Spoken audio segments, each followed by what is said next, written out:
Global capability centers are being called the crown jewel of the Indian knowledge economy. And right now, two stories are unfolding inside that very jewel all at once. There is, of course, one city pulling ahead of the pack and an entire country of states fighting over what's left.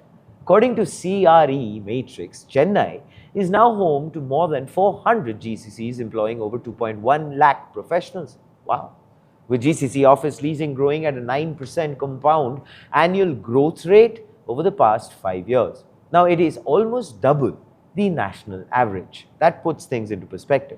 Now, that growth is repositioning Chennai as a very genuine alternative to Bengaluru and Hyderabad for multinationals looking to run engineering, research and development, and technology operations while keeping costs in check. Now, the city currently has 120 million square feet of grade A and A plus office stock with another 42 million square feet under development. And even that isn't keeping pace, with office demand outstripping supply by 1.8 times. Wow, that's significant. Vacancy has fallen from a peak of 15.8% down to 9.9%. Now, CRE Matrix CEO and co-founder Abhishek Kiran Gupta said, the city's growth reflects sustained investment in infrastructure, education, and its broader business ecosystem. He also said that a deep talent pool combined with lower employee attrition and cost-effective office space is helping it capture a rising share of GCC investments. Now, the city is investing more than 63,000 crore rupees in metro rail expansion alongside a proposed greenfield airport and a 3-port logistics ecosystem with a combined cargo handling capacity of 107 million tons. Additionally, there is growing renewable energy capacity. Now, as far as the digital side goes, Chennai is landing point for 6 international submarine cables.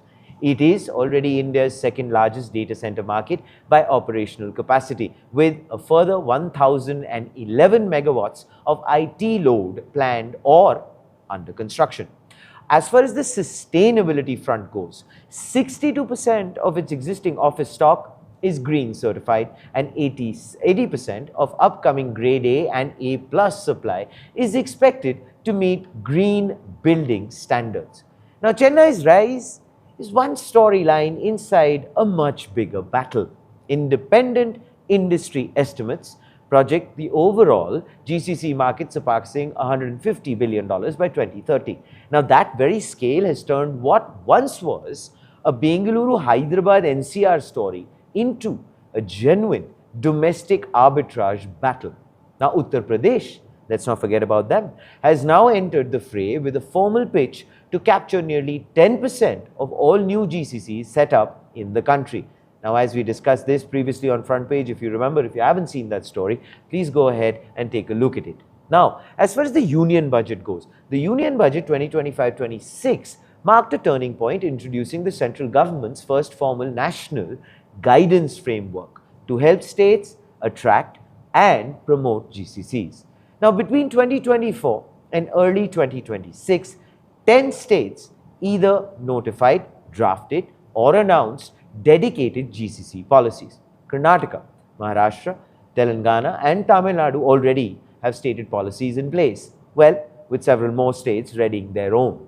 Named policies now on the books include the Uttar Pradesh Global Capability Centers Policy 2024, the Gujarat GCC Policy 2025-30, the Madhya Pradesh GCC Policy 2025, the Rajasthan GCC Policy 2025, and the Haryana GCC Policy 2025. Now, NASSCOM's Fiscal Year 26 GCC Landscape Report puts India's current GCC count at 2,117, which is spread across 3,728 units, generating $98.4 billion in revenue and employing 2.36 million professionals. Well, of course, these run core products, engineering, AI, analytics, finance, and global operations for their parent companies. Now, in line with its $1 trillion economy mission, Uttar Pradesh is building a hub and spoke model. Noida, and Greater Noida as the primary engines, Lucknow as a mid-tier destination, and Kanpur and Agra as satellite centers. Now, its incentives are up to, well, 50% land subsidies, 20% support on lease rentals, and a payroll subsidy of up to 1.8 lakh per employee annually. Now, when we look at the wider frame, we would observe that India currently commands over 50% of the global GCC market. Eastern Europe remains a rival for Western European firms drawn by cultural proximity and nearshoring. But the region faces real talent scalability limits and geopolitical volatility. Now, the Philippines competes hard in voice, customer experience, and BPO work, but hasn't meaningfully moved up the value chain into complex research and development, or for that matter, product engineering. However, it isn't all upside. Let's not forget, China, meanwhile, commands the highest localized GCC revenue globally, powered by engineering, R&D, and deep integration with global manufacturing, automotive, and industrial applications. Despite millions of graduates, industry estimates suggest only around 20% are GCC ready on day one without significant corporate reskilling. Now, urban congestion in Tier 1 hubs like Bengaluru and Mumbai face severe bottlenecks that actually push up real estate and operating costs, which definitely are huge constraints when you're looking at a GCC ecosystem, which is right now galloping at breakneck speed. But of course, galloping your way is the front page take. Now, for India to achieve its ambitions, the idea is decentralized approach by replicating models that already work, like Karnataka's global innovation districts and UP's hub and spoke policy.